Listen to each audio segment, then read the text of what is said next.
Hello, good morning students. बेटा 11th class में हम 8th चैप्टर तक कंप्लीट कर चुके हैं। अब चैप्टर नंबर 9th में चलते हैं, सीक्वेंसेस एंड सीरीज। देखिए चैप्टर के नाम में दो वर्ड्स आते हैं बेटा, एक सीक्वेंस और दूसरा सीरीज। सीक्वेंस किसको कहा जाता है? जब ट्रम्स के बीच में कोमाज यूज करते हैं।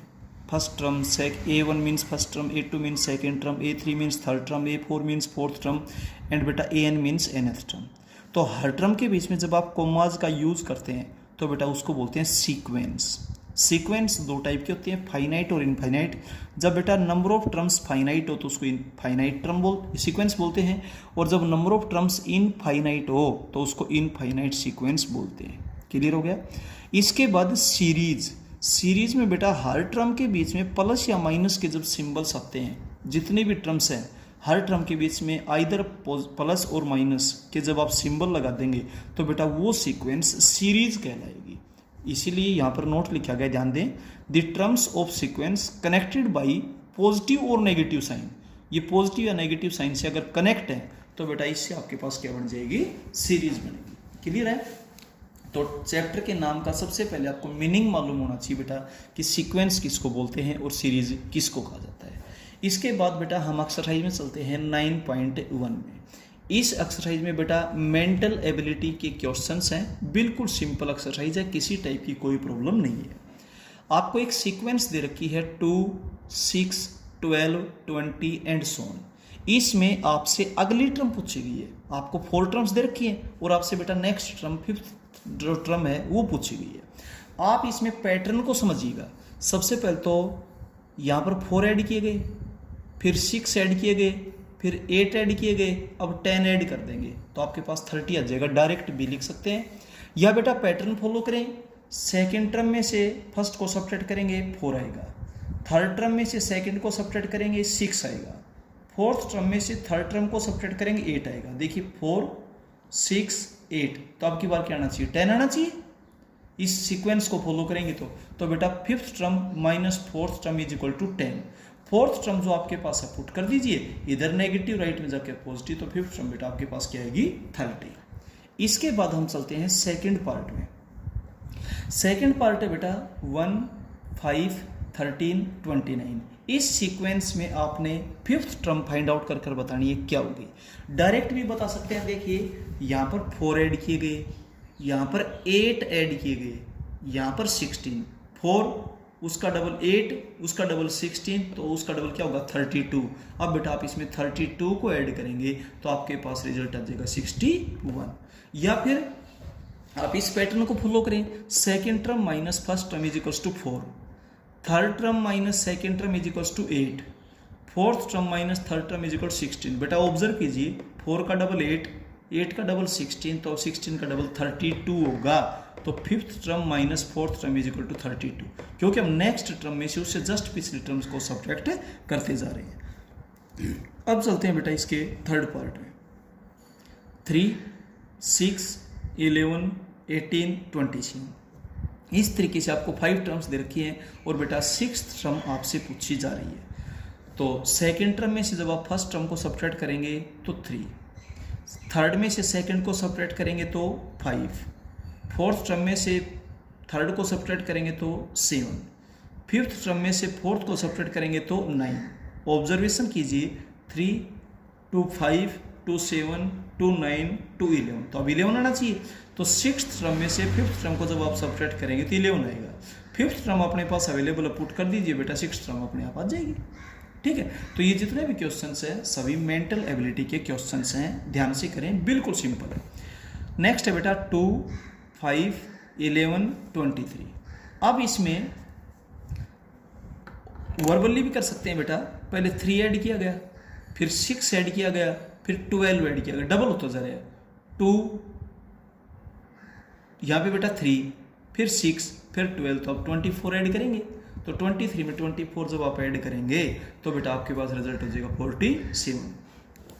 या चाहिए पैटर्न अप्लाई कर लीजिए। Second term minus first term is equals to 3, third term minus second term 6, fourth term minus third term 12, तो बेटा 3 उसका डबल 6, उसका डबल 12, उसका डबल 24 होगा। तो 5th term minus 4th term is equal 24, fourth term अपने पास अवेलेबल है, put कर दीजिए और बेटा इस तरीके से आपके पास फिफ्थ टर्म आ जाएगी 47। अब चलते हैं इसके फिफ्थ पार्ट में, ध्यान से देखिएगा बेटा। फिफ्थ पार्ट में क्या बोलता है, 1/2, 3/4, 7/8, 15/16। बेटा ऑब्जर्व कीजिए, यहाँ डिनोमिनेटर में फर्स्ट टर्म में 2^1, सेकेंड टर्म में 2^2, थर्ड टर्म में 2^3, फोर्थ टर्म में 2^4, तो फिफ्थ टर्म में 2^5 होगा। न्यूमरेटर उससे कम है, दिस -1, दिस -1, दिस -1, दिस -1, तो यहाँ भी बेटा दिस -1 हो जाएगा। तो ये 32 होता है, तो ऊपर बेटा आपके पास 31 हो जाएगा। तो फिफ्थ टर्म आपके पास 31/32 होगी। तो बेटा पहले डिनोमिनेटर को ऑब्जर्व किया, 2^1, 2^2, 2^3, 2^4, 2^5 होगी, और न्यूमरेटर हर जगह एक कम है, तो यहाँ भी बेटा एक कम हो जाएगा। इस तरीके से आपने इसकी फिफ्थ टर्म फाइंड आउट करना है। अब इसके सिक्स्थ पार्ट को ध्यान से देखिएगा। सिक्स्थ पार्ट है बेटा -1 + 1/2 -1/6 + 1/24। ध्यान से देखिए, अल्टरनेटिव टर्म्स है, नेगेटिव पॉजिटिव नेगेटिव पॉजिटिव, तो आपकी बार नेगेटिव होगा। अब देखिए यहाँ -1 को आप -1/1 लिख सकते हैं, क्लियर है। पहले 2 से मल्टीप्लाई किया, फिर 3 से मल्टीप्लाई किया, फिर 4 से मल्टीप्लाई किया, अब बेटा 5 से मल्टीप्लाई कर देंगे, क्लियर है। तो डायरेक्ट भी बता सकते हैं, और बेटा इनडायरेक्ट बताएं तो फर्स्ट टर्म को -1/2 से, थर्ड टर्म को -1/3 से, फोर्थ टर्म को -1/4 से, तो फिफ्थ टर्म को -1/5 से मल्टीप्लाई करें, और जब इसको -1/5 से मल्टीप्लाई करेंगे तो बेटा ये आपके पास रिजल्ट आएगा। तो आप हमेशा दी हुई सीक्वेंस को ऑब्जर्व कीजिएगा कि क्या पैटर्न फॉलो किया जा रहा है, उसी पैटर्न को हम आगे बढ़ाते जाएंगे, क्लियर है। अब चलते हैं बेटा क्वेश्चन नंबर सेकंड में। सेकंड क्वेश्चन में आपसे nth टर्म दी हुई है n × n² + 2/3। आपने इसमें शुरू की 4 टर्म्स बतानी है। तो nth टर्म में जहाँ पर n है वहाँ पर 1 पुट करेंगे तो फर्स्ट टर्म आ जाएगी, 2 पुट करेंगे सेकंड टर्म आ जाएगी, 3 पुट करेंगे थर्ड टर्म आ जाएगी, 4 पुट करेंगे तो फोर्थ टर्म आ जाएगी। तो आपसे शुरू की 4 टर्म्स पूछी गई हैं। तो बेटा पुटिंग n = 1, 2, 3, 4। जब आप n की जगह 1 पुट करेंगे तो कैलकुलेशन आपकी ये बनेगी 1 × 1² + 2/3। 2 पुट करेंगे तो 2 × 2² + 2/3। जब 3 पुट करेंगे 3 × 3² + 2/3। और बेटा जब 4 पुट करेंगे तो 4 × 4² + 2/3। अब इसकी कैलकुलेशन कर दीजिए, फर्स्ट टर्म क्या बनती है, सेकेंड टर्म क्या बनती है, थर्ड टर्म क्या बनती है, और फोर्थ टर्म क्या बनती है, क्लियर है। अब चलते हैं सेकेंड पार्ट में। सेकेंड पार्ट में आपसे nth टर्म दी हुई है 3^n-1। अब आप इसमें पुट कर देंगे n की जगह 1, 2, 3, 4। जब आप n की जगह 1, 2, 3, 4 पुट करेंगे तो n की जगह 1 पुट करते ही फर्स्ट टर्म आएगी आपके पास 3^1 - 1 0। जहाँ पर n है वहाँ पर 1 पुट कर दीजिए, फिर जहाँ पर भी n है वहाँ पर 2 पुट कर दीजिए। सेकेंड टर्म आपके पास ये बनेगी। n की जगह जब आप 3 पुट करेंगे तो थर्ड टर्म आपके पास 3 का स्क्वायर बनेगा, और जब फोर्थ टर्म फाइंड आउट करेंगे तो 3 का क्यूब हो जाएगा। अब बेटा कैलकुलेशन करें, कैलकुलेशन में गलती ना होने दें। 3^0 1 हो जाएगी, 3^1 3 होगा, 3 का स्क्वायर बेटा 9 हो जाएगा, 3 का क्यूब 27 हो जाएगा। थर्ड पार्ट में nth टर्म आपको दे रखी है -1n × n²। अब आप इसमें n की जगह पुट कर देंगे 1, 2, 3, 4 एंड सो। और बेटा कैलकुलेशन में गलती ना करें, जब 1 पुट करेंगे तो -1^1 माइनस होगी, 1 का स्क्वायर 1। जब 2 पुट करेंगे तो -1^2 पॉजिटिव हो गया, 2 का स्क्वायर 4 हो जाएगा। जब 3 पुट करेंगे तो -1^3 नेगेटिव होगा, 3 का स्क्वायर 9 हो जाएगा। जब 4 पुट करेंगे तो -1^4 पॉजिटिव हो जाएगा, और 4 का स्क्वायर क्या होगा 16। इस तरीके से ये 4 टर्म्स आपके पास बेटा आ जाएंगे, क्लियर है। अब देखिए नेक्स्ट फोर्थ पार्ट में क्या बोलता है, nth टर्म में बेटा 1 + -1^n डिवाइडेड बाई 2 × 2^n। आपने स्टार्टिंग की 4 टर्म्स फाइंड आउट करनी है, तो आप n की जगह पुट करेंगे 1, 2, 3, 4। जब n की जगह 1 पुट करेंगे तो -1^1 -1 होगा, -1 + 1 0, 0 अपॉन समथिंग 0 इंटू समथिंग भी 0 रहेगा। जब सेकेंड टर्म फाइंड आउट करेंगे तो एन की जगह 2 पुट करते हैं तो -1 की पावर 2 + 1 हो जाएगा, 1 + 1 2 हो गया, 2/2 1 हो जाएगा, और बेटा ये भी 2, तो 2 × 2 क्या हो जाएगा 4। अब आप 3 पुट करेंगे तो -1 रेज़ टू पावर 3 -1 -1 + 1 0 0/2 0 0 × समथिंग 0। जब आप 4 पुट करेंगे तो -1 रेज़ टू पावर 4 पॉजिटिव 1 1 + 1 2 2/2 क्या हो जाएगा 1, और यहाँ पर 2 रेज़ टू पावर 4 हो जाएगा 16। तो इस तरीके से आपके पास क्या रिजल्ट आ जाएगा बेटा 16 आ जाएगा। क्लियर है। अब चलते हैं इसके 5th पार्ट में। nth टर्म का फॉर्मूला दिया है 3n/n + 1 × n + 2। आप इसमें भी n की जगह पुट कर देंगे 1 2 3 4। तो जब 1 पुट करेंगे तो फर्स्ट टर्म आपके पास होगी 3 × 1 3, 1 + 1 2, 1 + 2 3, 3 से 3 कैंसिल हो गया बेटा 1/2 आ जाएगा। जब आप n की जगह 2 पुट करेंगे तो सेकेंड टर्म आएगा 3 × 2 6, 2 + 1 3, 2 + 2 4। n की जगह 2 पुट किया है तो बेटा कैलकुलेट करेंगे 2 2 × 4 2 3 × 6, 3 से 3 कैंसिल हो जाएगा, 1/2 ही आएगा। थर्ड टर्म के लिए n की जगह 3 पुट करेंगे तो यहाँ तो जाएगा 9, 3 + 1 4, 3 + 2 5, कैलकुलेट करेंगे बेटा 9/20 आ जाएगा। इसके बाद आप फोर्थ टर्म फाइंड आउट करेंगे तो n की जगह 4 पुट कर दें, यहाँ हो जाएगा 12, 4 + 1 हो जाएगा 5, 4 + 2 हो जाएगा 6, 6 2 × 12, 2/5। ये आपके पास बेटा रिजल्ट आएगा।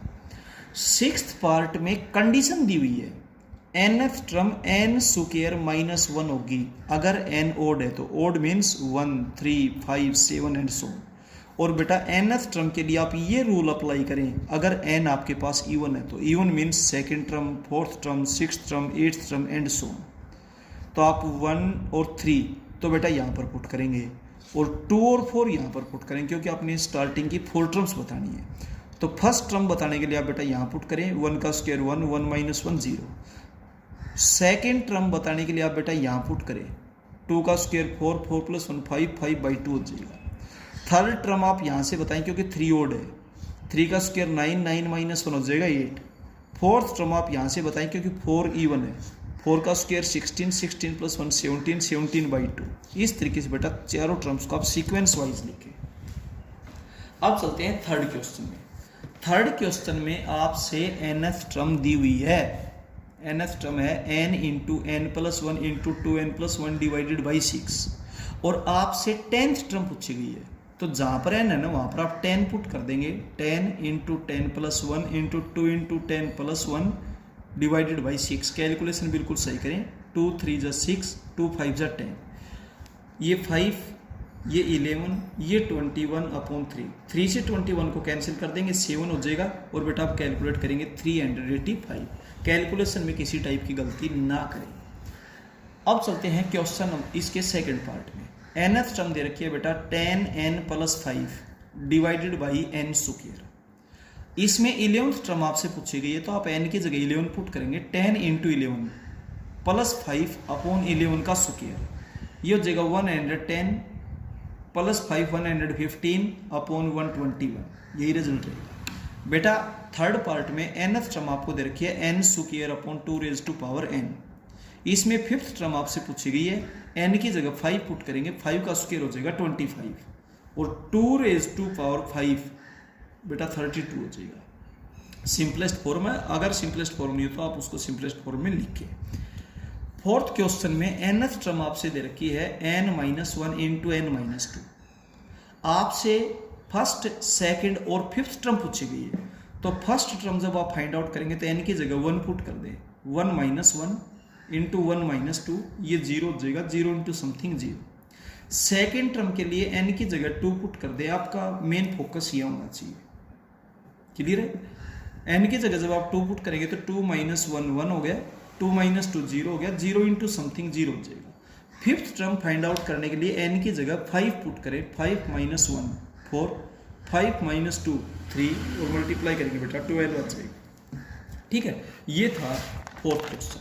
इसके बाद चलते हैं हम 5th क्वेश्चन। ध्यान दें, 5th क्वेश्चन में आपसे क्या कहा गया है, फर्स्ट टर्म दे रखी है कोई भी सीक्वेंस, उसमें 2, और nth टर्म का रिजल्ट दे रखा है an - 1 + 4। यानी कि n माइनस 1th टर्म में 4 प्लस कर देंगे। लेकिन ये केवल और केवल तभी रूल अप्लाई किया जाएगा जब n की वैल्यू 2 या 2 से ग्रेटर है। तो बेटा आगे की आपसे 5 टर्म्स पूछी गई है, तो आप n की जगह पुट कर देंगे 2, 3, 4, 5, 6। नेक्स्ट 5 टर्म्स पूछी गई है, तो एक टर्म तो दी हुई है, ठीक है, फर्स्ट तो second, third, fourth, fifth, sixth बतानी है। कैलकुलेशन बिल्कुल सही करें, n की जगह 2 पुट करें, A2 माइनस 1 हो जाएगा A1 plus 4। A1 means first term 2 है, 2 प्लस 4 हो जाएगा 6। इसके बाद थर्ड टर्म n की जगह 3 पुट करेंगे तो यहाँ हो जाएगा A2 प्लस 4। अब A2 हम फाइंड आउट कर चुके 6 प्लस 4 10 हो जाएगा। इसी तरीके से सेकंड टर्म में फर्स्ट टर्म का यूज है, थर्ड टर्म में सेकंड टर्म का यूज है, फोर्थ में थर्ड टर्म का यूज हो गया, और फिफ्थ में फोर्थ टर्म का यूज हुआ, और सिक्स्थ में फिफ्थ टर्म का यूज हुआ इस प्रॉपर्टी के मुताबिक, क्योंकि nth term n minus 1th term में 4 ऐड करने की इक्वल है ये। इसके बाद चलते हैं हम इसके सेकंड पार्ट में। देखिए जो सेकंड पार्ट है उसमें nth टर्म n होगी अगर n इवन है तो, और 1/n होगा अगर n ओड है तो even means second, fourth, sixth, eighth ये टर्म अगर बताएं तो ये प्रॉपर्टी फॉलो करें, और first, third, fifth, seventh term बताएं तो ये प्रॉपर्टी फॉलो करें। तो बेटा 1, 2, 3, 4, 5 1 ओड है, ये प्रॉपर्टी अप्लाई की 1/1 हो गया। सेकेंड टर्म के लिए 2 इवन है, 2 ही हो जाएगा। थर्ड टर्म के लिए 1/3 हो जाएगा। फोर्थ इवन है, 4 हो जाएगा। फिफ्थ टर्म के लिए 5 ओड है, 1/5 हो जाएगा। इस तरीके से आपके पास 5 टर्म से होंगी। थर्ड पार्ट में फर्स्ट टर्म दी हुई है और nth टर्म का फॉर्मूला है an-1 प्लस 4, बिल्कुल फर्स्ट पार्ट की तरह से है, बस यहाँ 4 था यहाँ 2 है, इतना डिफरेंस है बेटा, इसको आप खुद ब खुद करें। फोर्थ पार्ट में फर्स्ट टर्म 1 दे रखी है, सेकेंड टर्म भी 1 दे रखी है, और nth टर्म निकालने का फॉर्मूला है 2 times of an-1 plus 3 times of an-2, और ये फॉर्मूला केवल तभी अप्लाई होगा जब n की वैल्यू 2 से ग्रेटर है। ये रटने की जरूरत नहीं बेटा, गिवन है। फर्स्ट और सेकंड टर्म तो आपके पास अवेलेबल है, आपने third, fourth, fifth, sixth, seventh terms बतानी है। जब आप n की जगह 3 पुट करेंगे तो third term is equal to 2 times of n की जगह 3 पुट करेंगे तो यहाँ 2 हो जाएगा। Second term plus 3 times of n की जगह जब आप 3 पुट करेंगे तो यहाँ 1 हो जाएगा। अब फर्स्ट और सेकंड टर्म्स की वैल्यू अपने पास अवेलेबल है, पुट कर दे, कैलकुलेट करें। इसी तरीके से जैसे थर्ड टर्म में फर्स्ट और सेकंड टर्म का यूज है, ऐसे फोर्थ में सेकंड और थर्ड का यूज होगा, फिफ्थ में थर्ड और फोर्थ का यूज होगा, सिक्स्थ में फोर्थ और फिफ्थ का यूज होगा, सेवंथ में फिफ्थ और सिक्स्थ का यूज होगा। ये अब चलते हैं क्वेश्चन नंबर 6। सिक्स्थ क्वेश्चन के फर्स्ट पार्ट में देखिए, समेशन n की वैल्यू 1 से 10 तक पुट कीजिए -1⁻n। n की वैल्यू 1 से 10 तक पुट कीजिए और सम करते जाइए, तो -1⁻1 प्लस -1⁻2 प्लस -1⁻3 और लास्ट -1⁻10। ये -1 फिर +1 फिर -1 फिर +1 यूँ चलता जाएगा, लास्ट में +1। ध्यान दीजिए टोटल 10 टर्म्स हैं। फर्स्ट और सेकंड टर्म कैंसिल, थर्ड और फोर्थ, फिफ्थ और सिक्स्थ, सेवंथ और एट्थ, नाइन्थ और 10th टर्म कैंसिल होगी। सभी टर्म्स जब कैंसिल होगी तो रिजल्ट आएगा 0। सेकंड पार्ट में देखिए 1 -1 +1 -1 +1 -1 अप टू 99 टर्म्स है।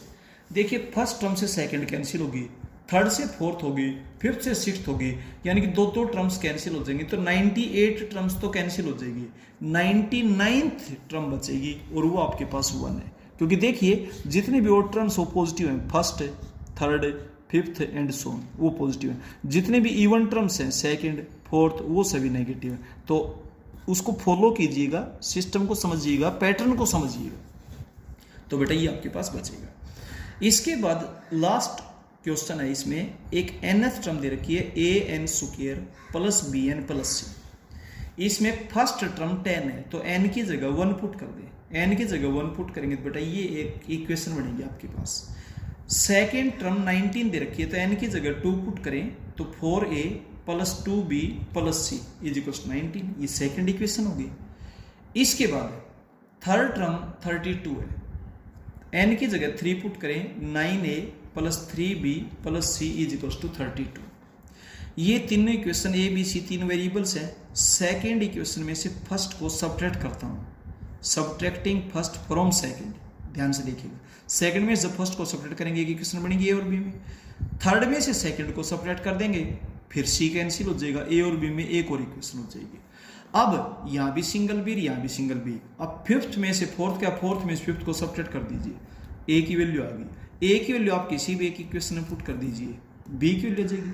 ए और बी की वैल्यू किन्हीं भी एक इक्वेशन पुट कर दीजिए, चाहे फर्स्ट में, चाहे सेकंड में, चाहे थर्ड में, आपके पास बेटा सी की वैल्यू आ जाएगी। इस तरीके से ए बी सी की वैल्यू आती है और ये एक्सरसाइज बेटा आपकी कंप्लीट हो जाती है। ठीक है, तो अपनी नोटबुक को अपडेट कीजिएगा। किसी टाइप की अगर कोई प्रॉब्लम आती है जूम क्लास में पूछिएगा। Okay, thank you.